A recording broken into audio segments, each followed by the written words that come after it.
whoa. No, we're not doing that. No.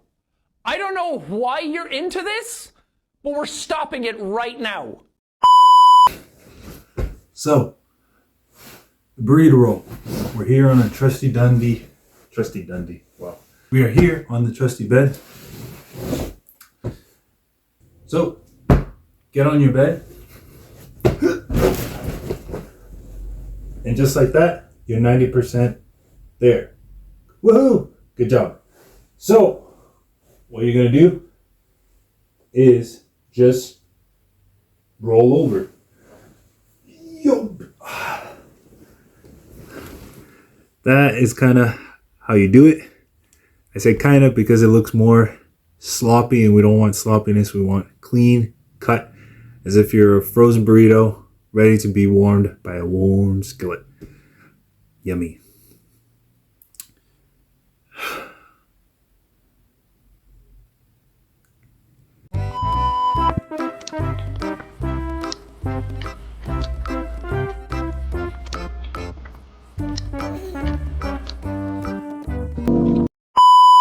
Let's do this again. But this time, you're going to have your arms extended out, straight overhead. And ideally, if you have space, right now my feet are hitting against my pillows and the wall because I'm a long boy. You're going to try to keep your core engaged, everything tight. Try to move together as a unit. Here, you're pretty much like in a hollow position, or what is called a hollow body position. But we don't want to stay there because that's work. You want to flip it over.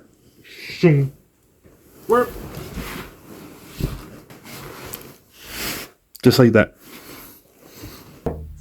Now we're on the ground. Arms stretched out, core is tight. Legs, it's a good idea to have them together to emphasize everything is tight and in unison. Then you will be rolling onto one side. Obviously you will have more momentum. When you go slow, it works different muscles to work in unison. Then you roll back or to the other side as best you can. Move around, try variations, maybe rolling down the hill safely, or rolling from one side to the other before you move out of bed and hopefully get on with your day. If that's not enough for you, you definitely should click on this video.